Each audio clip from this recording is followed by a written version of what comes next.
right, welcome everyone. Welcome everybody. I think we have a good number of people here, almost 80 of you guys. Okay, so bridging the gap between the scholarship providers and the students, Scholarship Guide has been the ultimate platform to help students make lucrative and informed career decisions. From maintaining an all-encompassing database of scholarships available for undergraduate students like yourself, to collaborating with scholarship providers and having in-depth know-how into the job opportunities available in real time, we help our students get the edge they deserve. Good afternoon, ladies and gentlemen. I'm Hui Mei, your host for today on behalf of Scholarship Guide. In our endeavor of crafting success milestones for our students, we are here with yet another webinar titled Empowering Your Future, Tech Scholarships in Cybersecurity and Software Engineering. I take this opportunity to welcome you to a webinar that holds the key to unlocking your future in the world of technology. We are thrilled to have you join us today for an extraordinary event that will take you on a journey through the realms of cybersecurity and software engineering, all within the vibrant context of Singapore. In this digital age, Singapore stands as a beacon of innovation and technological excellence. And today we have the privilege of introducing you to some of the most renowned organizations that have paved the way for success in these domains. Our esteemed speakers represent the vanguards of success in Singapore's tech landscape. We are excited to have three prominent speakers who hail from organizations that spell success for Singapore on a global scale. They are not just experts in their respective fields, but they also come bearing opportunities that could shape your future. These companies are committed to nurturing talent, offering scholarships that provide you with the chance to not only learn, but to thrive. And here's the exciting part: upon your graduation, they're ready to welcome you into their ranks and offering you the assurance of a fulfilling career.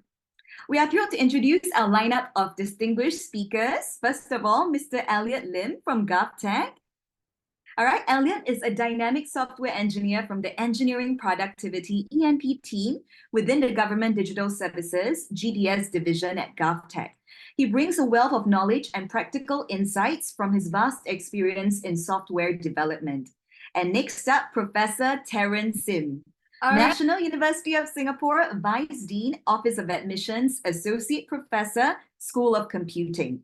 A Principal Investigator at NUS Center for Research in Privacy Technologies, (ENCRIPT), Professor Sim, with his illustrious academic journey from MIT to Stanford and then to Carnegie Mellon University, is a leading figure in computer science. His research focuses on biometrics, computer vision, and their privacy implications. He is passionate about inspiring Singaporeans to pursue R&D careers. Third on the list, Roddy Koch, Cybersecurity Agency of Singapore, CSA. Roddy is a lead consultant in CSA's Cybersecurity Certification Center, managing national certification schemes such as Singapore Common Criteria Scheme and Cybersecurity Labeling Scheme. Through the National Integrated Center for Evaluation, Roddy is driving the development of the local security evaluation ecosystem. His interests are in security assurance for IT products, particularly cryptography and post-quantum threats. Prior to his stint in CSA, he was designing cryptographic architecture and developing cryptographic software. As we delve into the intricacies of cybersecurity, explore its boundless possibilities, and embark on a journey of software engineering excellence, keep in mind that the insights you gain here today may very well be the first step towards a successful and rewarding career in tech. So without further ado, let's embark on this transformative journey. Prepare to be inspired, enlightened, and equipped with the knowledge and opportunities that could shape your future. Welcome to the webinar that promises to unlock your potential and redefine your future in the world of technology. My first set of questions will be tapping on the topic of software engineering. Our eminent speakers will individually answer the same. Please mark your questions, if any, in the chat box, right? And we'll be open to question and answer at the end of this session. So the first question: software engineering is the backbone of tech innovation. How does your organization foster software engineering excellence? And why is this crucial for Singapore's tech landscape? We can start with Mr. Elliot from GovTech. Thanks, Hui Mei. Technology is fundamental to our existence. Humans aren't the fastest, slickest, or even the longest living creatures on this planet. By any measure, we're outrun by cheetahs, swim poorly compared to dolphins, and there are tortoises who have a longer lifespan than we do. But we have an incredible ability. Our brain allows us to create, invent, and build ourselves new tools. By combining technique and a logical understanding, we create technologies that make the impossible possible. Electric cars outpace and outrange any living animal. Our ships make international trade and modern supply chains possible. And our libraries encode institutional knowledge in writing older than the oldest known living organism on Earth. If you've ever played a video game franchise known as Civilizations, you probably recall a game mechanic called the technology tree. Players leading a fledgling civilization, or civs, need to pick the next science to research and develop, which unlocks new resources, specializations, and buildings. Most civilizations will unlock pottery, writing, education, scientific theory, electricity, computers, and so on. And it happens that computers are a big part of this technological passage of advancement. And this technology unlocks a wealth of possibilities for everyone worldwide. In just a few short decades, an entire ecosystem has sprung up around the field we used to call information technology, or IT for short. Several things have changed during this transition, spearheaded by the technology companies that have become ubiquitous household names. The biggest of which, software is now used in every business team and permeates all business functions. Instead of an isolated IT team, software engineers help to translate business problems into technological solutions that delight customers, reduce toil, and help people to focus better on the value-added work that they enjoy. Perpetuating this cultural shift in the public service is a huge part of the reason why GovTech exists. GovTech's mission is to use technology for public good. Let's unpack that a little. We enable the government of Singapore to serve the public by using technology to solve problems and make Singapore a better place. As part of this mission, GovTech acts as a center of excellence. In other words, we hire good engineers and the functional leader for infocom technologies. In other words, we work at the forefront of this field, ahead of many organizations out there. That means our software engineers get the opportunity to solve problems at a national level, and we're given the time and space to get things done. In practice, the level of autonomy and trust we enjoy is high, which enables engineers like myself to solve problems in an excellent way. Engineering considerations are respected, and systems are designed to achieve sensible outcomes, which is something I appreciate very much as a hands-on software engineer. Thanks, Elliot. And what about we can maybe hear from Professor Sim? Sure. Thank you for inviting me. I'm pleased to meet everyone here. Uh, yes, so at NUS, all our students in the computer science degree program are required to learn software engineering. So this is the discipline of creating very large software systems. These are systems with the following characteristics, right? So one, they are complex. They have many interdependent parts. Two, they are developed by many people, not by a single individual, right? And three, they are frequently updated. Four, they are used by many people for long periods of time, often beyond the lifetime of the original programmer. So these are the characteristics of software systems and that we train our students through software engineering. So in other words, if you just learn how to code, which you can do on online courses, coding is not enough, right? Coding is just an individual skill that you pick up. You need to work in a team. So software engineering goes far beyond mere coding to building systems that are reliable. So at NUS, our students learn the state-of-the-art software engineering theories as well as tools.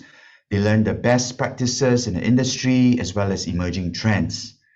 Talking about emerging trends, one such trend is large language models, right? Such as ChatGPT. People have used ChatGPT to even code.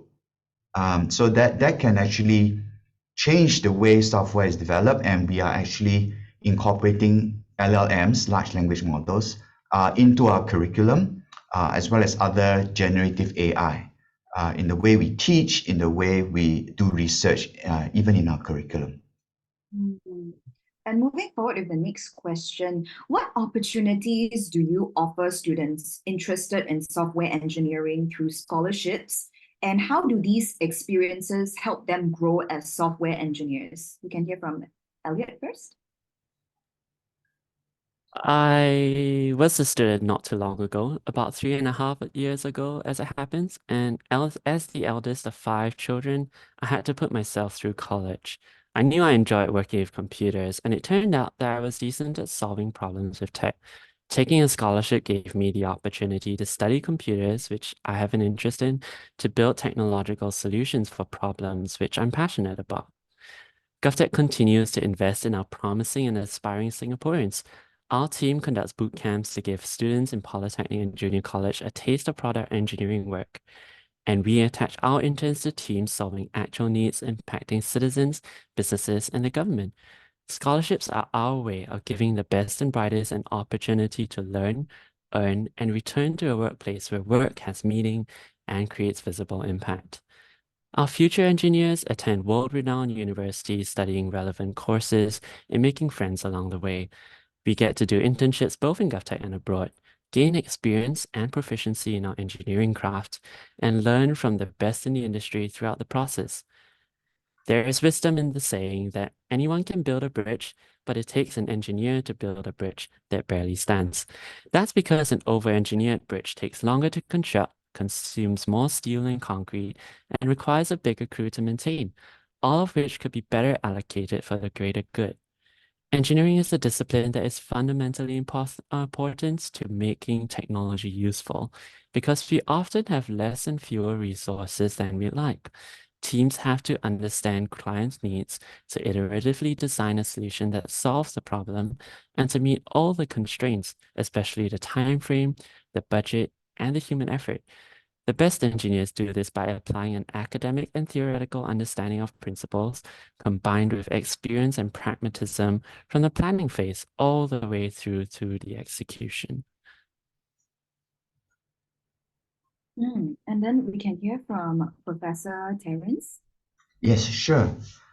So the question is about opportunities and scholarships for software engineering. Now, at NUS, at the undergraduate level, we do not have a scholarship specifically just for software engineering, right? So instead, our scholarships, for example, the Global Merit Scholarship, they are meant for outstanding students in any major, okay? Not just for software engineering.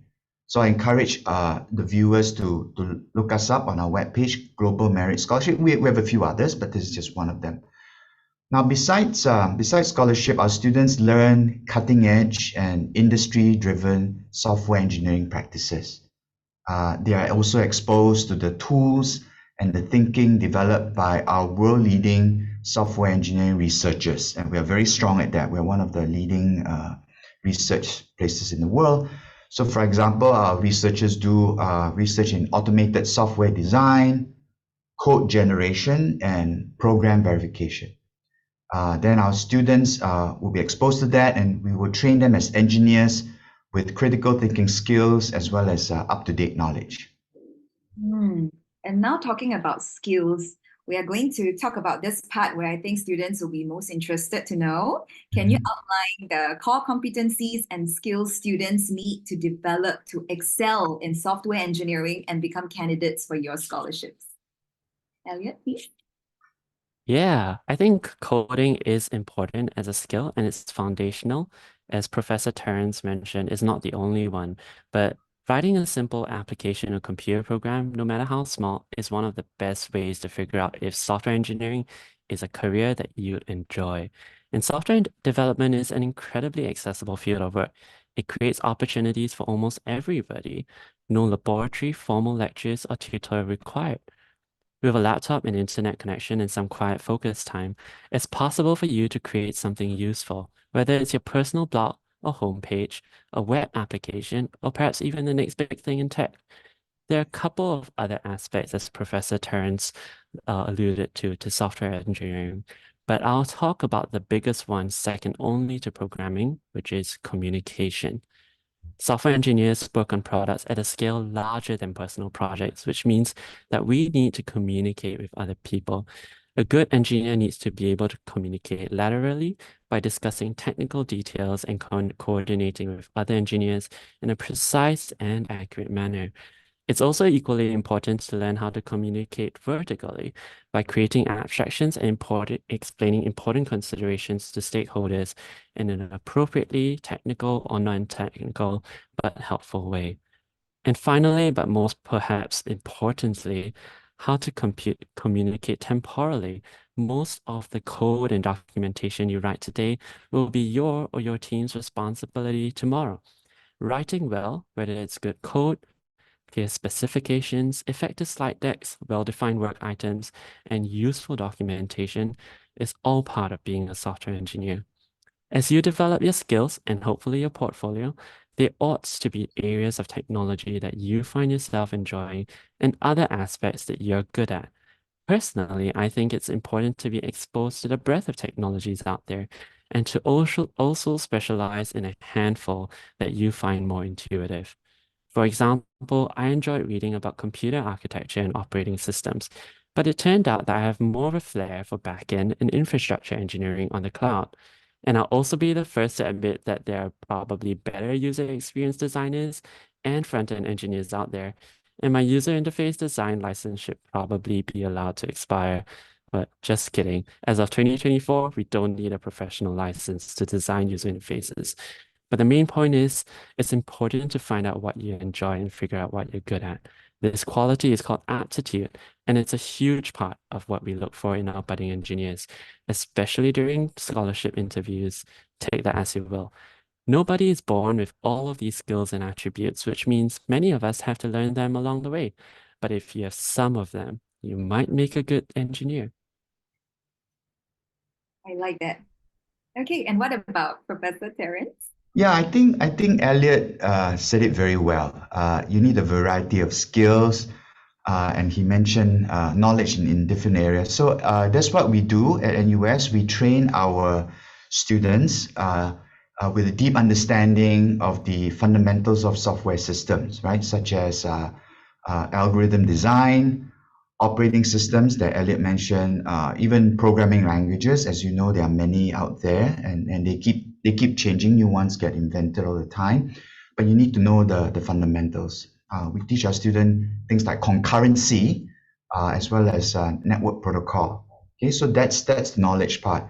But we want our students to also develop critical thinking and the creativity, right? Because in the working world, you have to solve very novel problems and with innovative methods.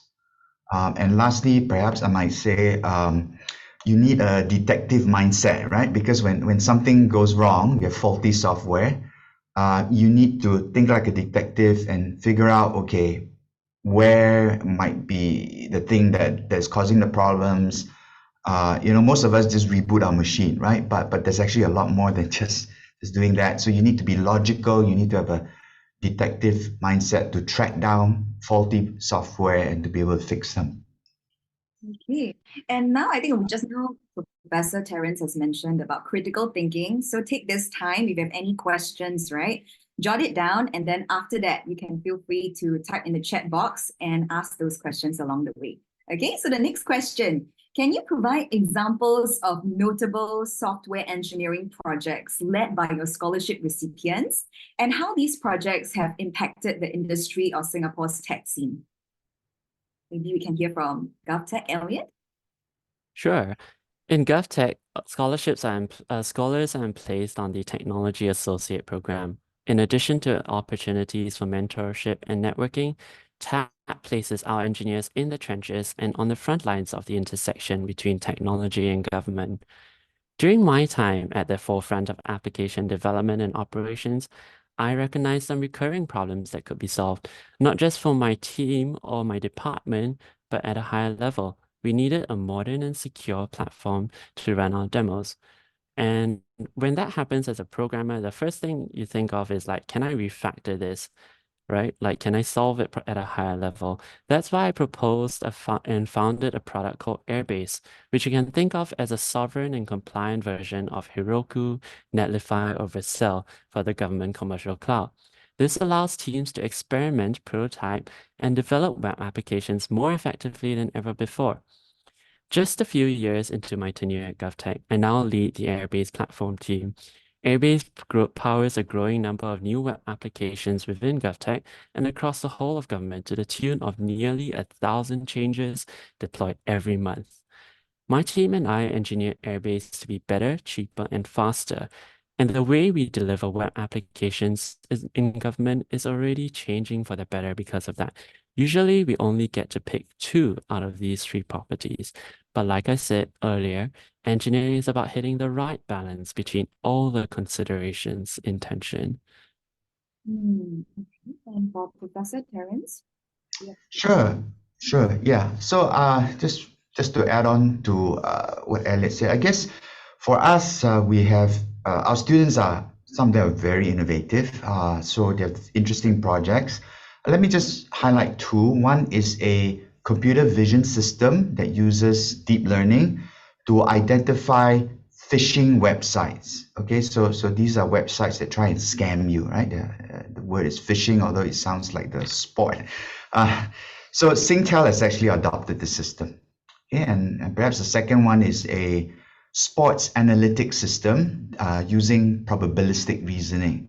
So what this does is it will analyze, say, a tennis match, okay, and you analyze the playing style of different players. And with that, if you know how your opponent behaves and all that, you can perhaps identify the weak spot and then be able to defeat your opponent by attacking more. So this is an example of sports analytic system, and pleased to say that the Singapore Sports School is keen to use this, right, to train their national athletes to give them an edge in competitions. Wow, sounds very exciting. And for this, Indeed. I received some questions regarding cybersecurity. So that one will be touching on that in the later segment. Okay, so stay tuned for that. The next question I have would be, what advice would you give to students who aspire to become successful software engineers and secure scholarships from your organization? And how can they best prepare for this journey? Elliot, please. Yeah, if you can write code, then I have good news for you. The skills you have are in demand. And if you enjoy programming and have to decide between a software engineering career and something else, think about it this way. Every once in a while, a revolutionary technology comes along that changes everything. One's very fortunate if you get to work on just one of these in your career. We are learning how to use software as a society, and there's an unprecedented opportunity to be part of this effort. In particular, if you have an aptitude for technology, whether it's a general inclination or a specific leaning, the door has never been wider. One of the best ways to demonstrate aptitude in technology is to show how you've taken your interest and developed it by trying it out on your own. If you already have a GitHub profile with open source contributions, a portfolio website of cool things you've built, or even some freelance work you've done for mom and dad's business, or quite strangers on Carousel, make sure you mention that. Engineers love to meet other like-minded engineers and to show and tell their work. There's just something about the way people light up when they talk about what they've built. GovTech is always on the lookout for aspiring engineers who are agile, bold, and collaborative.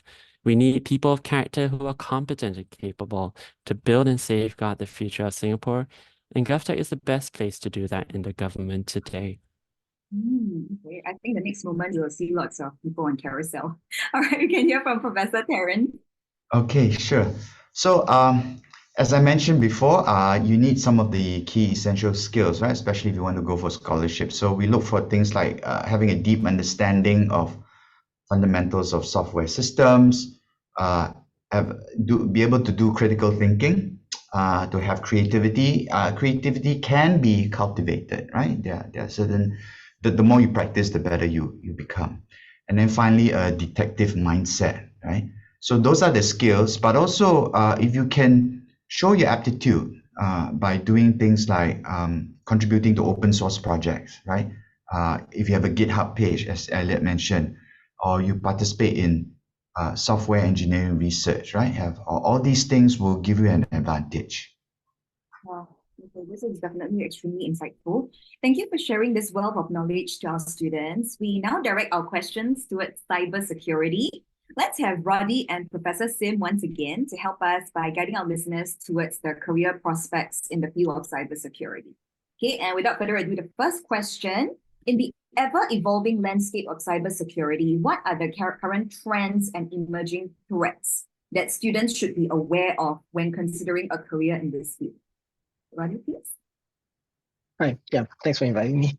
Well, cybersecurity has captured greater attention in recent years, but actually, as a field of study, it has been around for quite a while. Well, after we began using digital means to process our information. Back then, it was known by perhaps more traditional and separate domains such as information security, computer security, network security, and cryptography. But with the proliferation of digital devices alongside the growth of the internet, information exchange now takes place on a much larger scale and at much larger speeds, higher speeds. And when you think back at when Bill Gates founded Microsoft, he claimed that his goal was for there to be a personal computer in every home. It was actually an incredibly ambitious declaration, and people didn't take him seriously then. But now, not only is there a computer in every home, some of us may even have 3 computers with us right now, perhaps a laptop, mobile phone, and a smartwatch. And then with this progress in technology, making devices more portable and information transfer more seamless, the previously disparate domains have come together under the broad term of cybersecurity. And it is increasingly difficult to draw boundaries between these domains. So what are the current trends and emerging threats? I'd like to highlight 2 emerging technologies that have increasing relevance to cybersecurity. And these are AI and quantum computing. Like with most technologies, they tend to be agnostic in the sense that they offer utility, but also brings about new threats. For example, AI can help a cyber defender better detect anomalies in the network, but it can also help attackers generate more sophisticated or targeted phishing attacks. As for quantum computers, they can solve difficult computational problems to help discover new drugs and to optimize logistic operations. They can also break the cryptographic algorithms on which cybersecurity is actually built on. So while technology and cybersecurity are ever evolving, the fundamental security problems often remain the same. Well, we want to know what assets do I need to protect and what are the threats I need to protect against. So when embarking on a career in the field, I would advise that while the latest trends looks exciting and full of opportunities, I would still advise that one should start off by building a strong understanding of cybersecurity fundamentals. This is because even when the form of the problem changes due to the latest trends and threats, the fundamental security principles will remain applicable. Professor Terence? Yeah, I think emerging threats, I agree with Roddy. I think AI is one of them, right? So in particular, we are now in the era of large language models, right? And also generative AI. So because of this, we really need to go back to the basics and say how these things affect online trust, safety, data privacy, cloud security. So, or let me put it in different words. How do we trust the information that we see and hear? How do we protect our data in the long run? Because data is really an important asset. And how do we control access if everything is online? So these are the key questions that cybersecurity people worry about. So you can keep that in mind as well while we ask the next question. Any insights into the collaborative efforts between your organization and the Singapore government in ensuring the nation's cybersecurity readiness? And what are the kind of projects that have been successful so far that speak volumes about the importance of cybersecurity? We can hear from Professor Terence in first. Oh, okay, sure. So I can give two examples. The first one being that there is a National Cybersecurity R&D Lab. Okay, we call it NCL for short. And please look it up.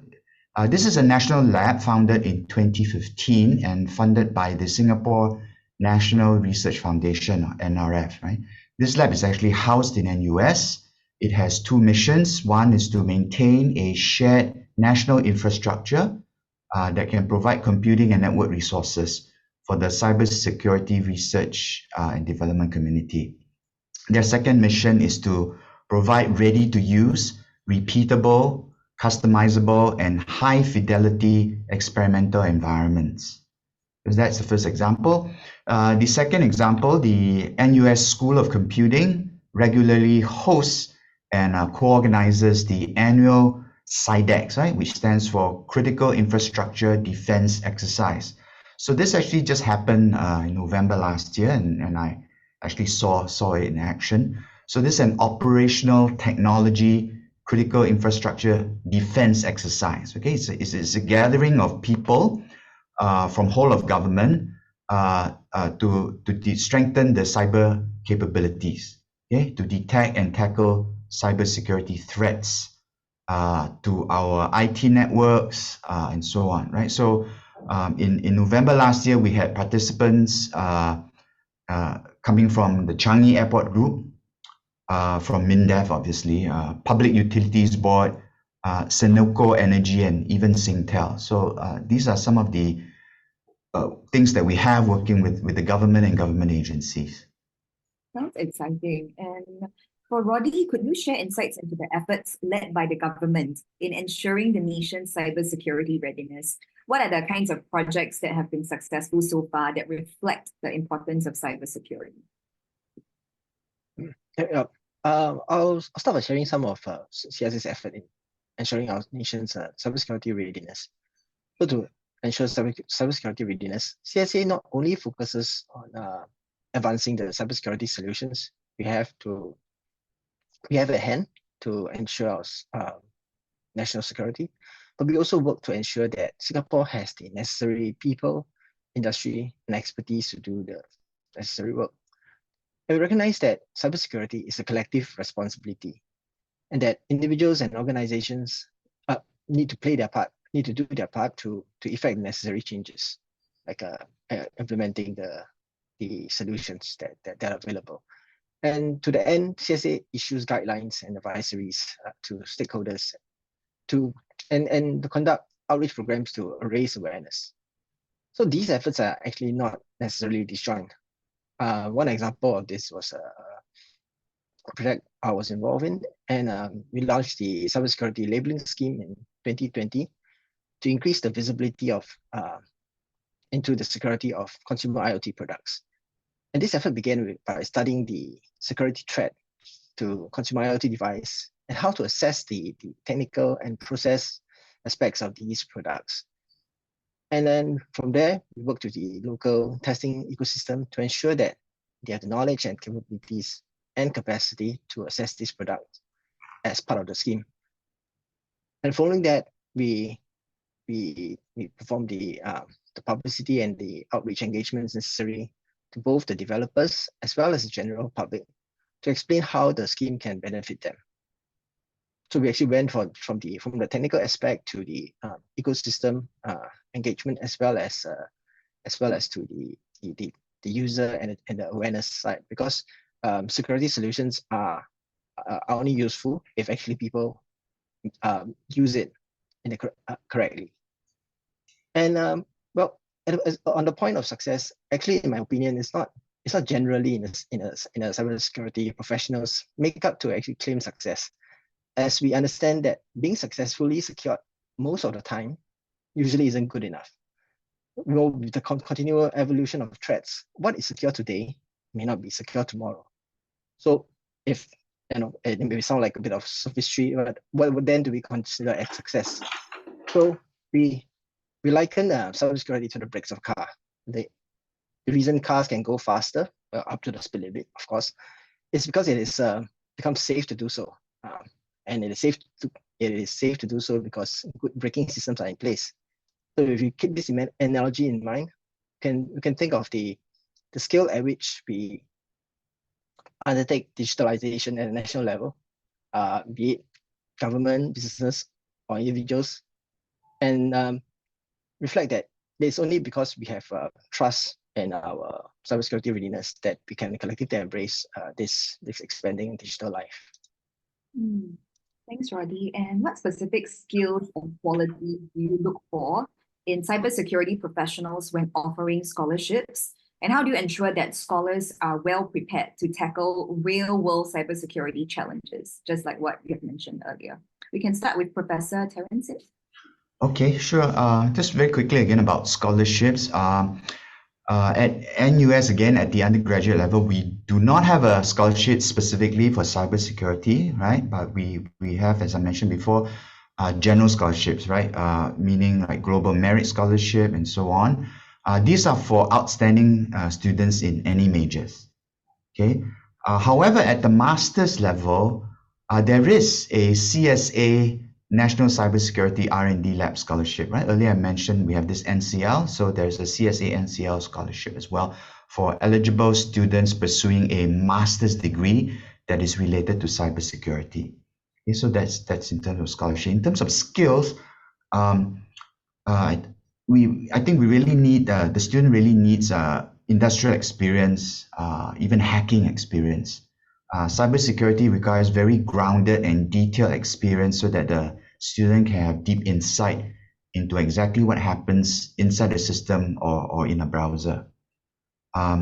So I like to use the phrase that a good cybersecurity professional needs to be shrewd as serpents but innocent as doves, right? So he must be able to think like the bad guy. Okay, don't be the bad guy. Just think like one, and then defend it. Okay, so you don't abuse your skills, but you can preempt attacks. We have a lot of sayings and wisdom here from all three speakers. So, Roddy, now the question is directed towards you. How do you ensure that scholars are well prepared to tackle real-world cybersecurity challenges? Thanks. As alluded to earlier, cybersecurity to us is a multidisciplinary domain, requiring not just the technical expertise, but also awareness of other areas such as behavioral, economics, and perhaps even business considerations on how people act and react to the different rules and guidelines. So to better prepare scholars to tackle real-world cybersecurity challenges from the start, CSA encourages our scholars to take up a well-rounded university education involving not just technical skills, but also understanding legal, ethical, and business aspects of cybersecurity. And beyond their tertiary education, CSA will provide them with hands-on practical exercises that simulate real-world scenarios and promote a culture of continuous learning so that scholars can stay updated on the latest threats, technologies, and defense strategies. These learning opportunities include investing resources to aid scholars in the pursuit of professional certifications such as Global Information Assurance Certification or GIAC, or Certified Information Systems Security Professional, which is CISSP, and also the Offensive Security Certified Professional, or OSCP for short, to validate their skills. As cybersecurity is a team sport requiring professionals in both the public and private sector to play ball together to be effective, CSA also actively promotes collaboration within the private sector and industry and foster partnerships such as with Mandian and Group IB. It can provide our scholars with exposure to solutions and best practices. Scholars are also given opportunities to attend networking events such as local and international conferences and seminars, such as GSIC Summit, Black Hat Asia, Black Hat USA in Las Vegas, so that they can interact with the world-class cybersecurity professionals, experts, and researchers. CSA aims to prepare our scholars to tackle real-world cybersecurity challenges by creating a nurturing environment that promotes learning and growth within the agency and better collaboration with the private sector. So even with all these, even with all these opportunities, The individuals must be willing to continually learn throughout their career, and also learn to rely on the expertise of others, because there's always cybersecurity is always evolving rapidly, and there's always too much to know. So no matter at which point you start with, whatever degree you start with, there will always be much more that you need to learn, and also to learn from others.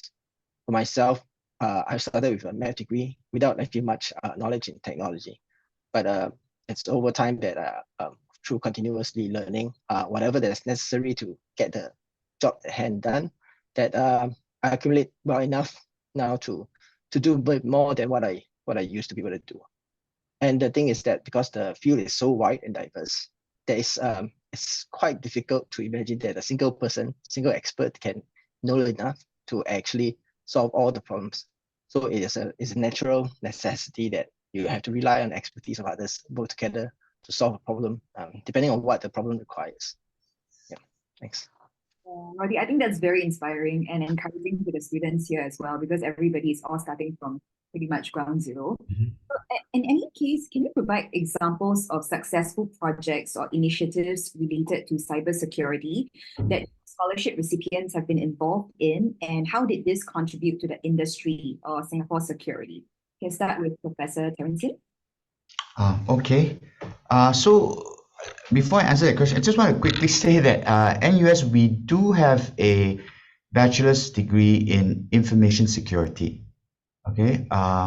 However, the general computer science degree also has some courses that you can take in cybersecurity, right?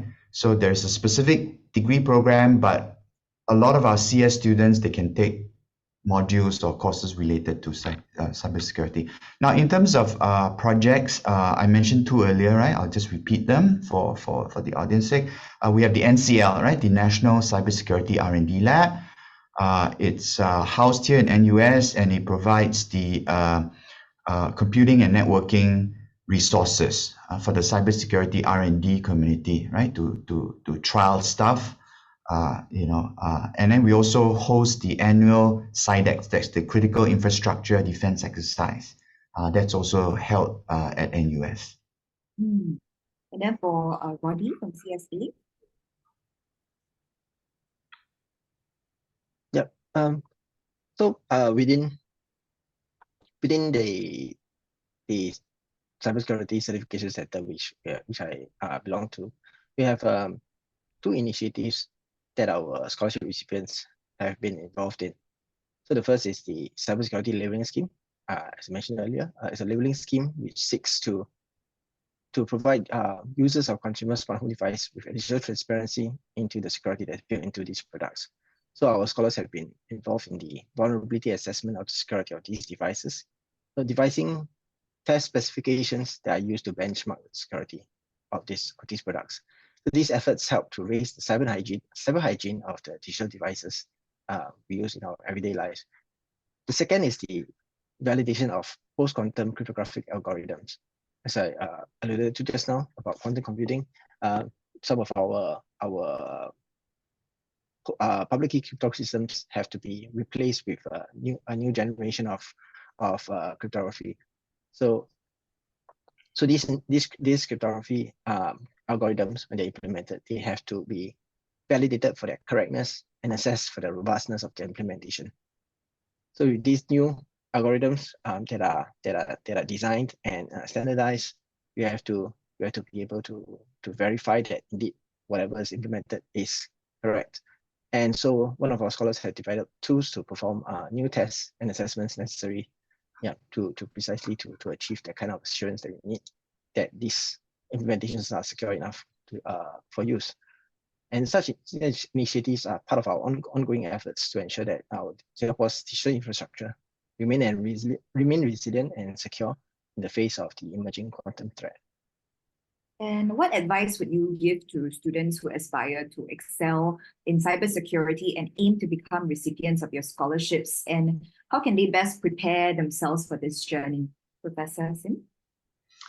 Okay, so I think students should have substantial practical experience. So for example, if you have a chance to take part in hackathons. Those that focus on security, please do that. Or you can contribute to open source projects. Right? Within that, there might be a security component. If you can do that, that'll be excellent as well to gain experience. And then, of course, students should be willing to learn both hardware and software because security loopholes can be in either, right? So when you're defending against the bad guy, you need to think holistically. Yeah. And can we hear from Roddy in terms of what types of qualities are you looking for when shortlisting a candidate for the scholarship? Yeah. Well, CSA offers the Smart Nation Scholarship, which provides talented individuals the opportunity to embark on a dynamic career in technology that contributes to the public good. So the scholarship develops and nurtures talents with a passion for technology and the ambition to propel our country towards its ambition as a smart nation. As such, we are looking for candidates who are passionate about having a career majoring in technology and interested in serving for public good. They must possess a deep understanding of technological trends and are leaders with strong analytical and problem-solving skills. Additionally, individuals must have the ability to communicate and collaborate with multiple stakeholders as they're expected to share insights and work on interdisciplinary projects. Candidates who have prior experience in technology or ICT-related events or have participated in cybersecurity-related events, such as cyber competitions or hackathons, as Prof. Sim have mentioned, will be considered favorably. Thank you. That was indeed very informative. So remember to just have those questions that you want to ask, right, in your hand right now. Soon we'll proceed to the Q&A section, okay? So now as we approach the end of this enlightening session, I want to extend my heartfelt gratitude to Mr. Elliot from GovTech, Professor Terence Sim from NUS, and Roddy from CSA for their invaluable insights into the dynamic and ever-evolving worlds of software engineering and cybersecurity. The expertise has not only illuminated these critical fields, but also highlighted the pathways for those aspiring to forge a career in these exciting and impactful areas. So today's discussion underscored the importance of staying abreast with technological advancements. I think we talked about ChatGPT as well and the ever-changing digital landscape. The speakers have brilliantly elucidated the opportunities, challenges, and the immense potential that awaits in the realms of software engineering and cybersecurity. For those of you looking to embark on this journey, the insights shared today are golden stepping stones towards a successful and fulfilling career. Plus, the scholarship opportunities mentioned today open doors for passionate learners to delve deeper into these fields without the burden of financial constraints. Embrace these opportunities to unlock your potential and contribute to the technological advancements that shape our world. Now, we turn the floor over to you, our enthusiastic audience. If you have any questions for our esteemed speakers, this is your moment, right? Feel free to type your questions in the chat box, right, for our Q&A. Okay, I think I've received some questions beforehand already. Let me touch on the first one. Okay, this one is, it's not really for an undergraduate, but somebody asked if this scholarship or any related scholarships are applicable for mid-career switch. If so, how will the scholarship criteria work for someone in a mid-career switch? Anybody who's able to take the question, feel free to unmute yourself from our speakers.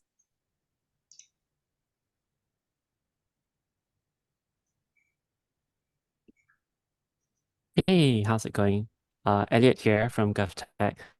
One of the things about mid-career switching is that it's quite common for people who are not currently doing, say, software engineering or cybersecurity to do a master's in a related field. So you might do a master's in software, a master's in computer science or a master's in computer security, and then pivot that way. One of the things you'd be looking for then is a master's level scholarship. So that's not the same as an undergraduate level scholarship because a master's scholarship is usually just for a specific area of study, usually in a master's through research or through coursework. And you'd be looking out for those specific ones. I can't remember any off the top of my head, but if you do a quick search online, you should be able to find a few. And I'm pretty sure that the government is offering some scholarships at that level. Thanks, Yeah. Kat. Sorry, let me jump in. Yeah, there is one at NUS, right? So NUS, we have a SCALE, which is the School of Continuing and Lifelong Education. In partnership with the School of Computing, there is a Master of Computing, okay, called General Track. General Track. So this is specifically for people whose first training or first degree is not in IT, okay, but who want to switch. So please Google it. It's called the Master of Computing General Track. And then you can find out more information about that. In terms of mid-career scholarships, I'm not too sure. There are probably SSG or various kinds of schemes available, I think. Yeah. Okay, thank I you, did Rob. a quick look, and GovTech or CSA doesn't seem to offer mid-career scholarships or master scholarships at this moment, but IMDA does for Okay. postgraduate studies. So you could look into Okay, that. that's good. Good. Mhm. Yeah. All right, and for the next question, as someone with a focus on cybersecurity, what educational pathways or specialized training do you suggest recommended to stay competitive in the field, especially in Singapore? So perhaps Professor or Roddy would be able to answer that. Perhaps I could start with that. As well, I would say that there are many different ways to get. It's a incredibly interdisciplinary topic, and so we need people from different fields. As I mentioned myself, I'm a mathematician by training, but I got into cryptography and embedded myself within cybersecurity. There are others who do hardware security and software security, like Prof. mentioned as well, because you need, if you have a product that has vulnerabilities, it could be hardware or it could be software, depending on how it actually how it was actually built.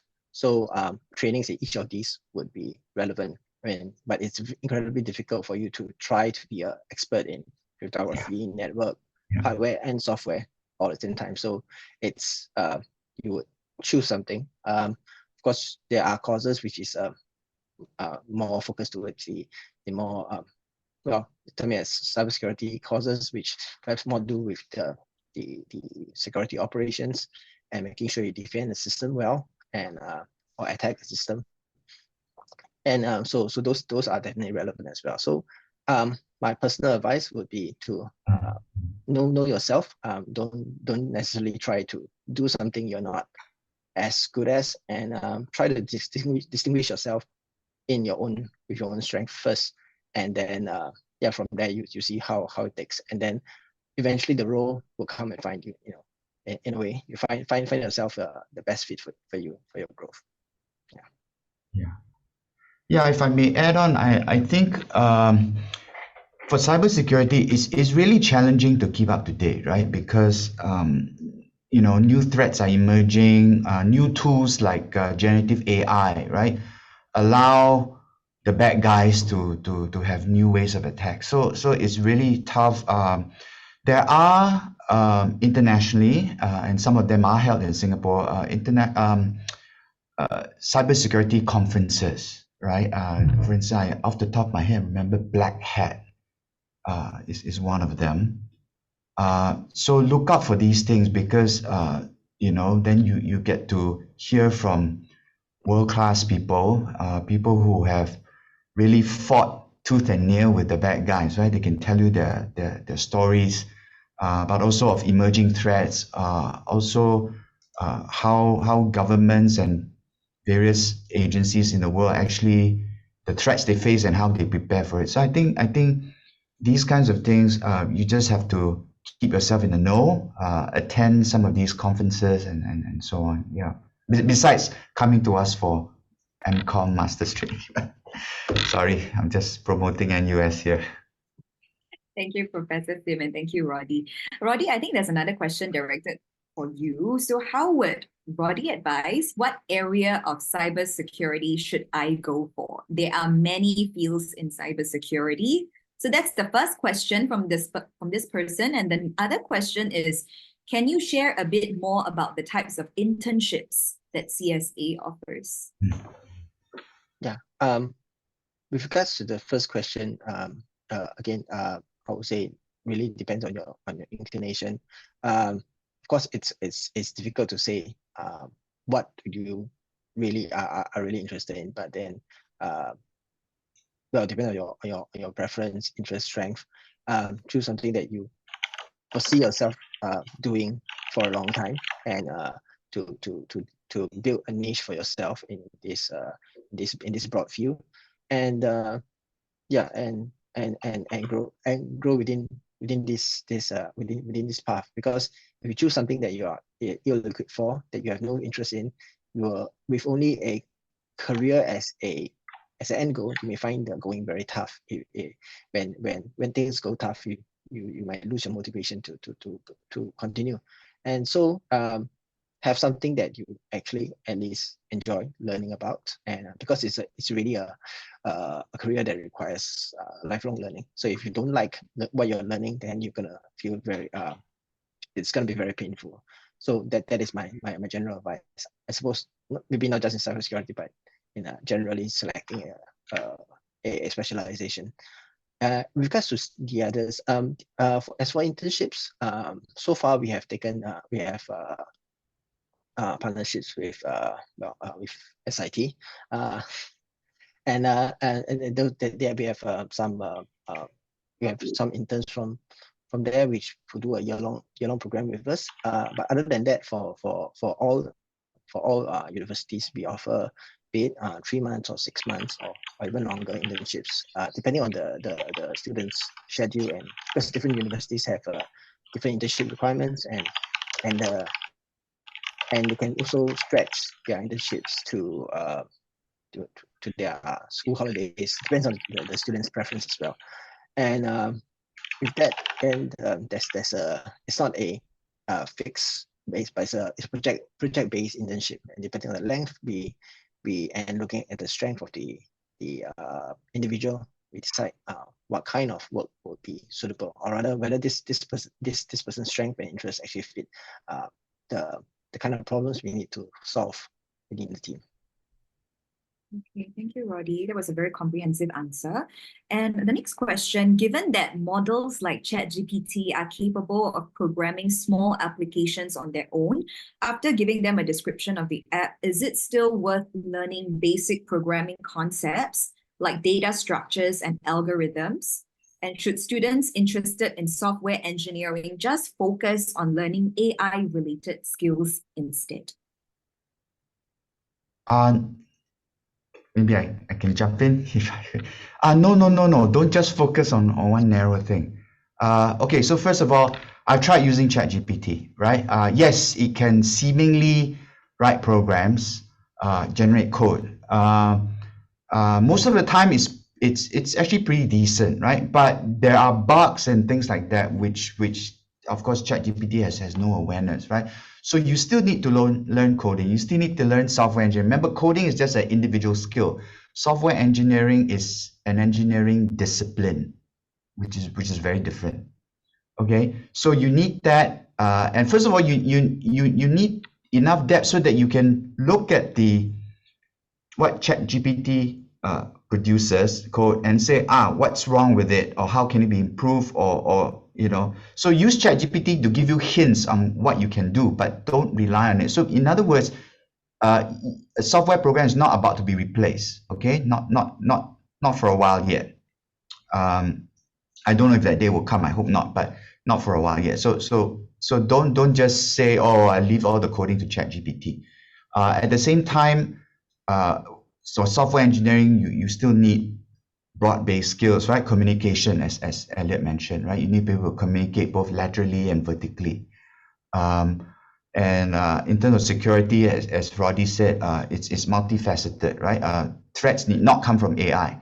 It can come from good old-fashioned hacking. It can come from quantum computing. Can give you new ways of breaking cryptography, for example, right? Yeah, maybe I just like to share one thought.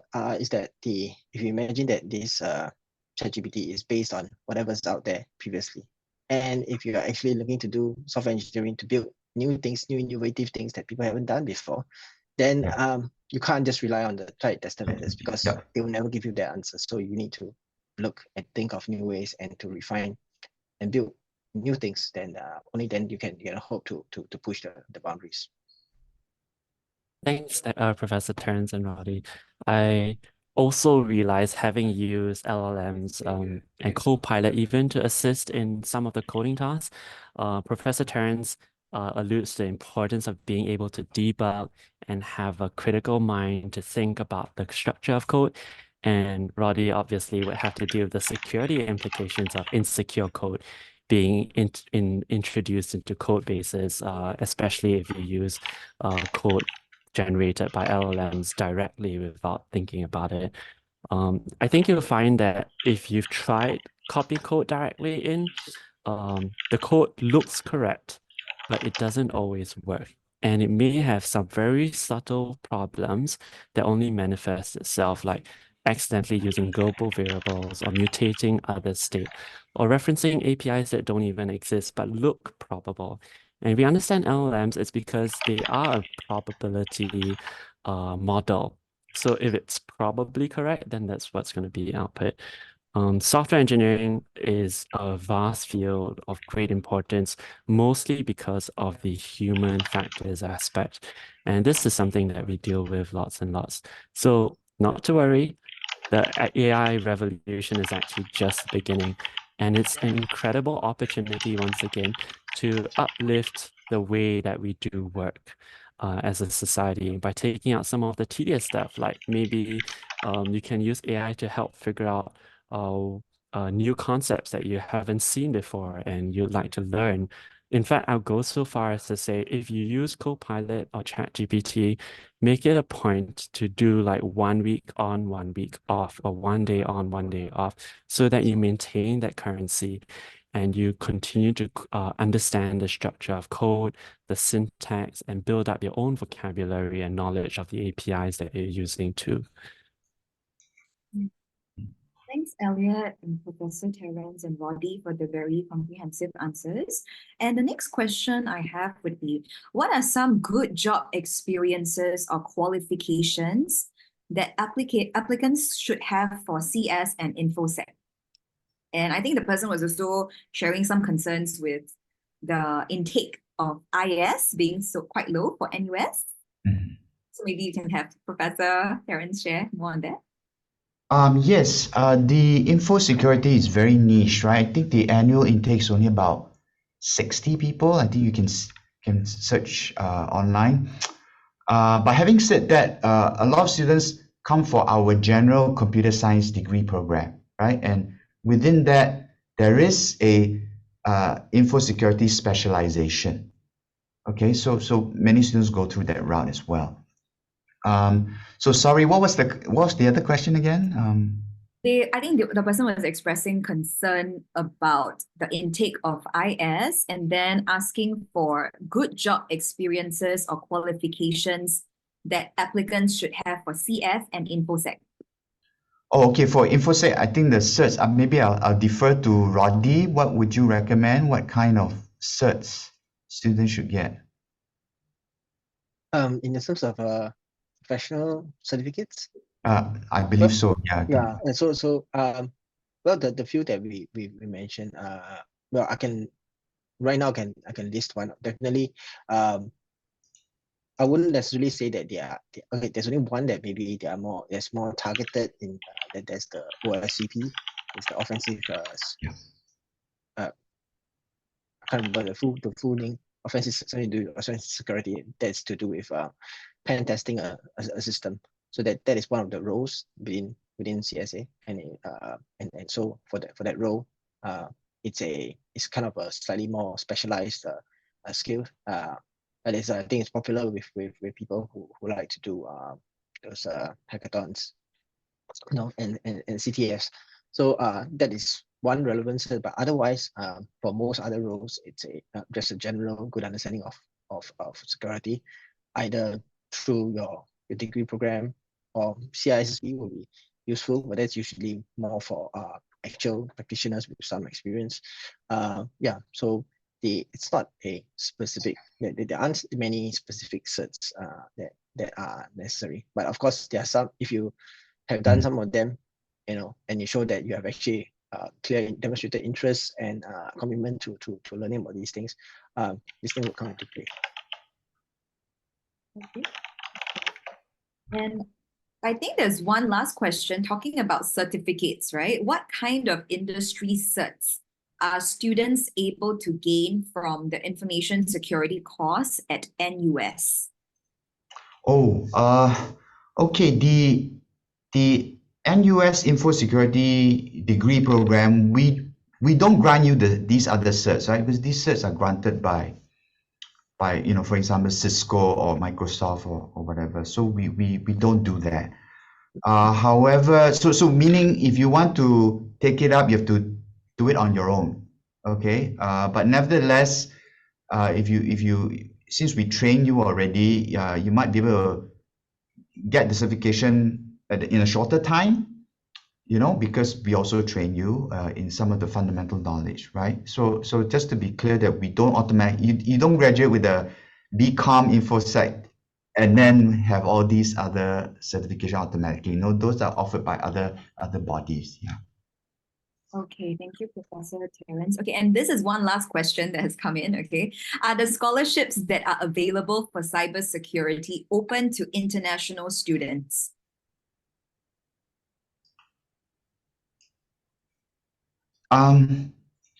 Well, at NUS, we don't have a scholarship specifically for cybersecurity.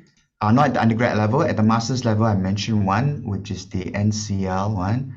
I'm not sure if they're open to international students. Sorry, but you probably have to look up their webpage. Yeah.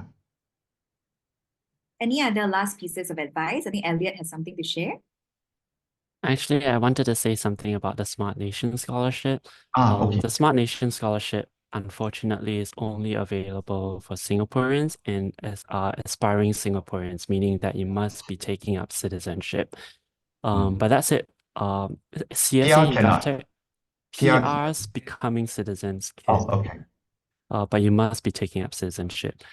And CSA and GovTech actually are both offering the Smart Nation Scholarship. So you can make one application, and depending on whether you want cybersecurity or you want to do software engineering, you can rank your order of preference accordingly. And applications are open, so you can go and check that out. Good. Thank you, Elliot. Okay, any other last pieces of information from any of our speakers, Roddy, Professor Terence, or Elliot, that you want to share, given all these questions from the students? Maybe just to say that this both fields, right? Software engineering and cybersecurity, there's great demand, right? The jobs are there. The pay is good, right? But please don't come in just for the pay, okay? Because it's a lot of hard work, and it's not easy. So nevertheless, the opportunities are great, and because it's applicable to anywhere in the world, right? Software is really used in every sector, every industry, and your skills are needed. Thank you, Professor Terence. And Yes. In fact, if you're trying to decide like between a career in software engineering and something else like legal, finance, or like bonds, and you enjoy writing software, seriously consider software engineering. It's a career that you would probably like if you like programming. And we've given you some tips on how to find out if you like that for yourself. If you like cybersecurity or you like breaking things, go and join some capture the flags, Yeah. try breaking some stuff.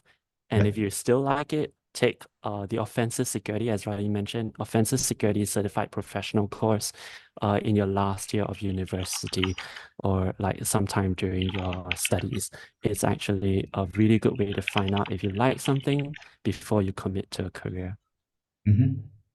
Yeah. thank you, Elliot. Maybe just I'll just add on to both the comments. I think if you're looking for a job, well, you more or less found out what are the requirements to get in. But if you're looking for a career, try to make sure that you know yourself better, your strengths and your preferences. And it's not always easy to do, and that may change.